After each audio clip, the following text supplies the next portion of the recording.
नमस्कार दोस्तों, मैं शिव कुमार यादव आपको स्वागत करते हैं इस नई वीडियो में। आज पढ़ेंगे विश्व का भूगोल।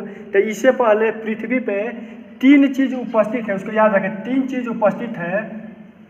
ये आपका जो है कि वायुमंडल, याद रखें वायुमंडल। ये जल मंडल, याद रखें जल मंडल। ये अस्थल मंडल, इसको याद रखें अस्थल मंडल। जहाँ तीनों का मिश्रण होता है उसको बोलते हैं जय मंडल, याद रखें जय मंडल। यानी जो है कि जीवन यही उपलब्ध है। तो आज हम पढ़ेंगे जल मंडल। उसके अगले क्रम में, अगले वीडियो में हम जो है कि वायुमंडल पढ़ेंगे, फिर जो है कि आपका अस्थल मंडल पढ़ेंगे। तो क्रम वाइज हम इसको वीडियो बनाते रहेंगे। तो आज का चैप्टर है जल मंडल। तो जल मंडल जो विभिन्न एग्जाम में जो क्वेश्चन बनाए जाते हैं, इसके संबंधित जितने क्वेश्चन हैं इसमें हम जो है कि उसको समझेंगे। तो अगर वीडियो अच्छा लगे तो आप इसको लाइक करें, दोस्तों को शेयर करें और सब्सक्राइब करें। तो आज का सब्जेक्ट है जल मंडल। तो जल मंडल क्या है, तो इसको आसान भाषा से हम संबोधित कर सकते हैं कि पृथ्वी पे, संपूर्ण पृथ्वी पे पाए जाने वाले जल को हम जल मंडल कहते हैं। तो आज का सब्जेक्ट है जल मंडल। तो ये हम जानकारी थोड़ा ले लेते हैं कि पृथ्वी पर कितना % जल है। तो खासकर उसको हम याद रखते हैं, क्योंकि पृथ्वी पे टोटल जो है कि 71% जल है और मात्र जो है कि 29% यानी जो है कि अस्थल है, यानी जो है कि 29% जो है कि अस्थल है और 71% जल है। तो ये भी बताया जाता है कि इतने जल है तभी पीने के लिए मुश्किल है, नहीं मिल पाता है। तो कारण है उसको थोड़ा समझ लेते हैं। उसके बाद महासागर, सागर के बारे में समझेंगे, महाद्वीप के बारे में समझेंगे। तो अब पृथ्वी के संपूर्ण जल, याद रखें पृथ्वी के संपूर्ण जल जैसे 97.5%, तो कहीं जो है कि 97.3% किसी बुक में लिखा रहता है, लेकिन मिनिमम जो है कि हम रख लिए हैं कि 5% जल जो है कि लवणीय जल है। इसको याद रखें लवणीय जल है।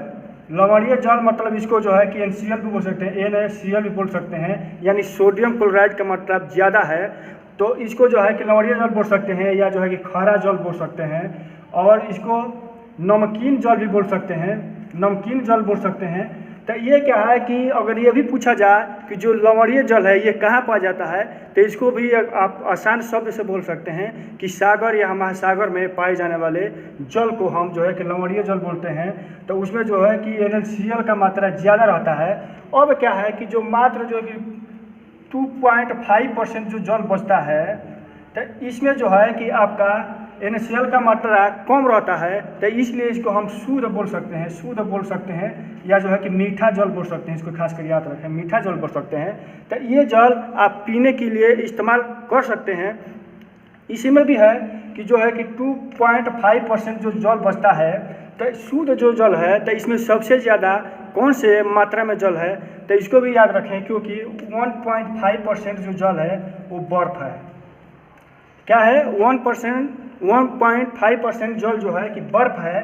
अब मात्र जो है कि 1% जो जल बचता है, तो इसमें लगभग 1/2% जल जो है कि आपका भूमिगत जल है। याद रखें भूमिगत जल है। तो भूमिगत जल का मतलब ये है कि जो ज़मीन के नीचे है, जो आप ट्यूबवेल के माध्यम से या नल के माध्यम से इसको आप इस्तेमाल करते हैं। और लगभग 1/2% जो जल बचता है वो आपका नदी, तालाब, याद रखें तालाब या जो है कि झील में उपस्थित हैं। तो इसलिए क्या है कि जल, पीने वाले जल मिलने के लिए थोड़ा मुश्किल है। अब हम समझेंगे कि जो महासागर हैं, सागर हैं और महाद्वीप है, इसके बारे में तो हम समझ लेते हैं कि वो समझने से पहले हमको दिक्कत नहीं होगा। तो क्या है, सबसे पहले सागर को समझने के लिए थोड़ा जो है कि महाद्वीप के बारे में समझना चाहिए, क्योंकि एक छोटा सा हम ये नक्शा बना लेते हैं कि इसे संपूर्ण ये पृथ्वी का ये संपूर्ण भाग जो है कि जल है, इसमें मात्र जो है कि 7 आपका द्वीप है, उसको महाद्वीप बताया गया है। 7 महाद्वीप हैं। तो इस द्वीप के बारे में हम समझेंगे, उसके बाद महासागर के बारे में समझेंगे कि हमको दिक्कत नहीं होगा। अब क्या है कि इसको समझिए कि पूरे हमारा ब्लैक बोर्ड एक जो है कि पृथ्वी का आकार है। तो यहाँ आपका जो है कि एशिया है, याद रखें एशिया महाद्वीप है, इसको याद रखें एशिया महाद्वीप है। और नीचे यहाँ आप याद सकते हैं कि ऑस्ट्रेलिया महाद्वीप है, याद रखें ऑस्ट्रेलिया महाद्वीप है। जो महाद्वीपों की संख्या 7 है, खासकर याद रखें। अब क्या है कि एशिया के पास में जो है कि आपका यूरोप है, इसको भी याद रखें यूरोप महाद्वीप है। अब क्या है कि नीचे आता है आपका जो है कि अफ्रीका महाद्वीप है, जिसको साउथ अफ्रीका बताया जाता है जो, तो अफ्रीका महाद्वीप है। अब क्या है कि सबसे जो नीचे आता है, खासकर इस चीज़ को याद रखना है, ये क्या है, अंटार्क, याद रखें अंटार्कटिक, खास करके इसको रखना है क्योंकि एक ऐसा महाद्वीप है कि यहाँ जो है कि 98% जो यहाँ का जो है कि भूमिगत जो है कि बर्फ़ है, यानी बर्फ स्थलीय क्षेत्र है, तो जो बर्फ़ बना रहता है वो भी एक पानी का जो है कि भाग है, तो इसलिए जो है कि इसको महाद्वीप भी बोला जाता है और जो है कि महासागर भी बोला जाता है। तो यहाँ कन्फ्यूजन नहीं होना है, इसके बारे में समझ लेना है कि अंटार्कटिक को जो है कि इसको महाद्वीप भी कहा जाता है और महासागर भी कहा जाता है, तो इसको अंत में हम पढ़ेंगे। अब एक आता है आपका उत्तर अमेरिका, यहाँ है उत्तर अमेरिका, इसको खास कर याद रखें। एक नीचे आता है दक्षिण अमेरिका, इसको खास कर याद रखें। अब क्या है कि ये जो है कि महाद्वीप का संख्या 7 हो गया, जिसे ये, तब अगर यही पूछा जाता है कि विश्व का सबसे बड़ा महाद्वीप कौन है, तो वो एशिया महाद्वीप है। तो एशिया महाद्वीप हो गया, ऑस्ट्रेलिया महाद्वीप हो गया, यूरोप महाद्वीप हो गया, अफ्रीका महाद्वीप हो गया, और उसके बाद अंटार्कटिक हो गया, उसके बाद है कि आपका दक्षिण अमेरिका हो गया और उत्तर अमेरिका हो गया। तो ये जो है कि महाद्वीप हैं। अब जितने बीच में हम इसे भी याद सकते हैं कि ये जो है कि आपका महाद्वीप हैं, इसके बीच में जो है कि आप समझ सकते हैं कि ये जो है कि समुद्र है, याद रखें, ये समुद्र मान सकते हैं, यह भी समुद्र मान सकते हैं, यह भी सब महासागर मान सकते हैं, ये सब करके ये सब महासागर हैं। अब क्या है कि इसके बारे में हम समझ लेते हैं कि एक आता है यहाँ से विषुवत रेखा, खास करके इसको याद रखें, विषुवत रेखा। तो विषुवत रेखा से जो नीचे है तो इसको जो है कि दक्षिणी गोलार्ध कहा गया है, इसको जो है उत्तरी गोलार्ध कहा गया है। जो ये रेखा है विषुवत, इस रेखा का नाम है विषुवांतर रेखा, याद रखें विषुवांतर रेखा। तो इस रेखा का नीचे जो है कि दक्षिणी गोलार्ध हो गया और ऊपर उत्तरी गोलार्ध हो गया। तो खास कर यह भी पूछता है कि दक्षिणी गोलार्ध में कितने % जल पाया जाता है और कितने % स्थल पाया जाता है। तो इसको भी आप आसान तरीका से याद कर सकते हैं कि जो है कि 80% जो है कि दक्षिणी गोलार्ध में जल है और मात्र 20% जो है कि स्थल है, यानी जो है कि सबसे ज़्यादा आपका जल जो है कि दक्षिणी गोलार्ध में है। और यही उत्तरी गोलार्ध में आपका जो है कि 60% जल है और 40% स्थल है। तो इसको भी खास कर याद सकते हैं कि उत्तरी गोलार्ध में कितना % आपका जल है और दक्षिणी गोलार्ध में कितने % जल है। अब यहाँ से अब और समझ लेते हैं कि क्या है कि जो ये कौन सा महाद्वीप के पास कौन सा जो है कि सागर है, तो इसको याद रख सकते हैं कि अब आते हैं सागर की तरफ। अब ये जो क्षेत्र है ये, तो यहाँ है प्रशांत महासागर, याद रखें प्रशांत महासागर, याद रखें प्रशांत महासागर ये है। अब क्या है कि ये एशिया महाद्वीप के पास यहाँ जो है आपका जो है कि हिंद महासागर है, याद रखें हिंद महासागर है। तो नीचे हम डैश दे रहे हैं, ये जो है कि सागर हैं और जिसको हम घेर दिए हैं उसको आप जो है कि महाद्वीप में समझिए कि एशिया, यहाँ महाद्वीप भी हम लिख रहे हैं महाद्वीप। तो ये द्वीप है, जितने हम जो है कि गोला पार दिए हैं ये जिसको जो है कि द्वीप मानिए महाद्वीप, और जो हम डैश देंगे उसको सागर समझना है। क्या है, तो यहाँ जो है कि प्रशांत महासागर है, ये आपका हिंद महासागर है, और ये जो है इसको जो है कि अटलांटिक जो है कि आपका महासागर है, याद रखें अटलांटिक महासागर। क्लियर हो गया। ये जो है इसको हम डैश दे दिए हैं। यहाँ क्या है, यहाँ ऊपर में एक होता है कि आर्कटिक, याद रखें आर्कटिक महासागर।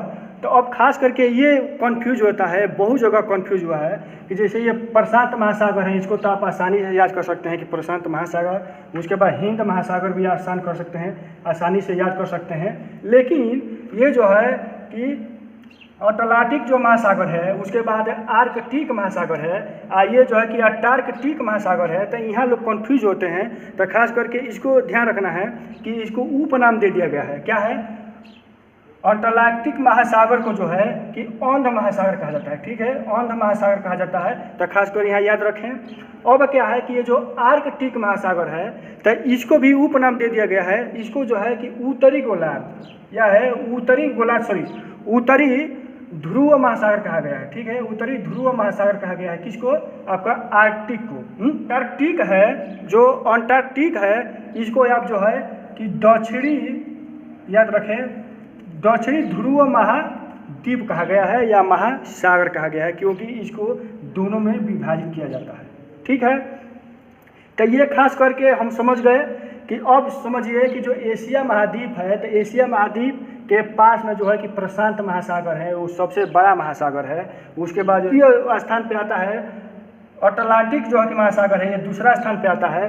तो एक और बात समझ लेते हैं कि जो एशिया महाद्वीप है और क्या है कि जो है ये अमेरिका महाद्वीप है। तो खास कर क्वेश्चन पूछता है कि जो प्रशांत महासागर है वो किसको को कौन कौन जो है कि महाद्वीप को विभाजित करता है। तो आसानी से आप याद कर सकते हैं कि ये जो है कि एशिया महाद्वीप और जो है कि अमेरिका महाद्वीप को अलग करता है, क्योंकि पृथ्वी अंडाकोर यानी गोल है। तो आप इसे अगर करेंगे तो दोनों भाग सम्मिलित हो जाएगा, तो बीच में जो है कि ये प्रशांत महासागर आ जाएगा। तो ये दोनों को जो है कि विभाजित करता है। और खास करके ये भी पूछ सकते हैं, क्वेश्चन करता है कि कौन ऐसा महाद्वीप है जो प्रशांत महासागर से नहीं मिलता है। तो ये भी लिख सकते हैं कि आपका जो है कि यूरोप जो है कि महाद्वीप और अफ्रीका महाद्वीप जो है प्रशांत महासागर से नहीं मिलते हैं।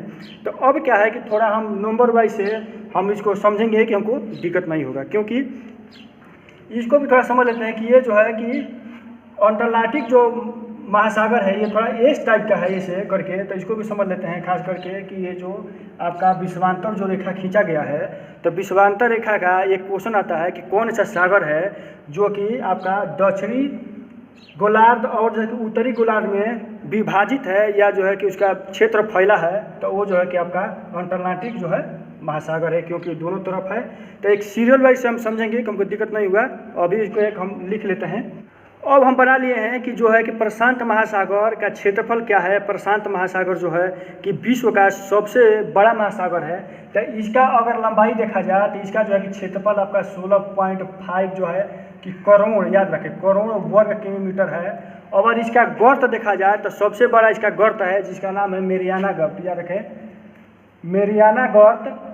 तो इसका जो है कि इसका क्षेत्रफल क्या है, इसका लंबाई क्या है कि 11,022 वर्ग किलोमीटर है। अब क्या है कि प्रशांत महासागर से एक दो क्वेश्चन और बन सकता है कि प्रशांत महासागर जो है कि इसमें ज़्यादा बड़ा टापू भी है।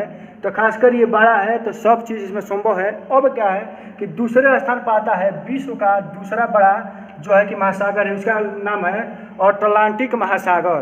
तो इसको खास कर याद रखें कि इसका जो है कि क्षेत्रफल है वो इसे जो है कि 8 जो है कि 3 करोड़, याद रखें, 8.3 करोड़ वर्ग मीटर है।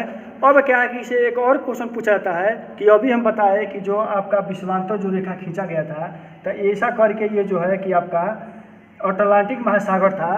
तो इसमें जो है कि आपका दक्षिणी और जो कि उत्तरी गोलार्ध और दक्षिणी गोलार्ध दोनों तक विभाजित है। तो खास कर ये भी पूछा जाता है कि कौन ऐसा जो है कि महासागर है जो उत्तरी गोलार्ध प्लस जो है कि दक्षिणी गोलार्ध में फैला है। तो ये जो है कि आपका अटलांटिक महासागर है। अब क्या है कि एक क्वेश्चन और पूछता है कि कौन ऐसा महासागर है जिसका आकार एस आकार का है। तो वो भी जो है कि यही अटलांटिक महासागर है। खास करके ये क्वेश्चन याद रखना है। अब आते हैं अगले क्रम में कि हिंद महासागर, याद रखें। तो ये भी पूछता है कि कौन ऐसा महासागर है जो किसी देश के नाम पर इसका नाम रखा गया है। तो वो जो है आपका हिंद महासागर, जो कि हिंदुस्तान देश है उसके नाम से ये रखा गया है, क्योंकि आपका एशिया जो महाद्वीप है तो उसके नीचे जो है कि आपका हिंद महासागर था, अभी हम नक्शा में बता चुके हैं। तो वही हिंद महासागर है। तो इसका जो है कि क्षेत्रफल क्या है, इसका क्षेत्रफल है 7 जो है कि 3 करोड़, याद रखें, करोड़ वर्ग किमी, याद रखें। अब क्या है कि अब आता है आर्कटिक महासागर। तो आर्कटिक महासागर जो है कि ये सबसे छोटा महासागर है। ये क्या है कि इसको जो सबसे ऊपर था उत्तरी गोलार्ध या उत्तरी ध्रुव, इसको महासागर बोला जाता है, क्योंकि यहाँ कन्फ्यूज होता है कि आर्कटिक एक जो है कि अंटार्कटिक होता है। तो ये जो है कि आर्कटिक जो है कि इसको हम उत्तरी ध्रुव महासागर बोलते हैं। तो इसका जो है कि सबसे छोटा है, इसे बोल सकते हैं, और एक ठंडा महासागर है। ठीक है, छोटा और जो है ठंडा महासागर है, इसे याद रख सकते हैं कि ठंडा महासागर है। अब आता है कि अंटार्कटिक। तो अंटार्कटिक को जो है कि ये ऐसा महासागर है कि ये जो है कि इसको महासागर ही बोला जाता है और क्या है कि महाद्वीप भी बोला जाता है। इसका दो नाम है। तो ये क्या है कि अगर महाद्वीप देखा जाए तो महाद्वीप 6 हैं और इसको अगर जोड़ देंगे तो 7 हो जाता है। और तो ऐसे अगर महासागर देखेंगे तो महासागर 1 2 3 4 हैं, अगर इसको जोड़ देंगे तो 5 हो जाएगा। तो अगर कोई पूछता है कि भाई महासागर कितने हैं तो आपको जो है कि ये बता देना है कि अंटार्कटिक जो है कि ये एक महासागर भी है और महाद्वीप भी है। तो खास करके ये भी याद रखें। अब अगले क्रम में इससे संबंधित एक और सब्जेक्ट है जिसका नाम है जलधारा। तो अगले वीडियो में हम पढ़ेंगे। अगर ये वीडियो अगर अच्छा लगे तो इसको आप जो है कि सब्सक्राइब करें, दोस्तों को शेयर करें। धन्यवाद।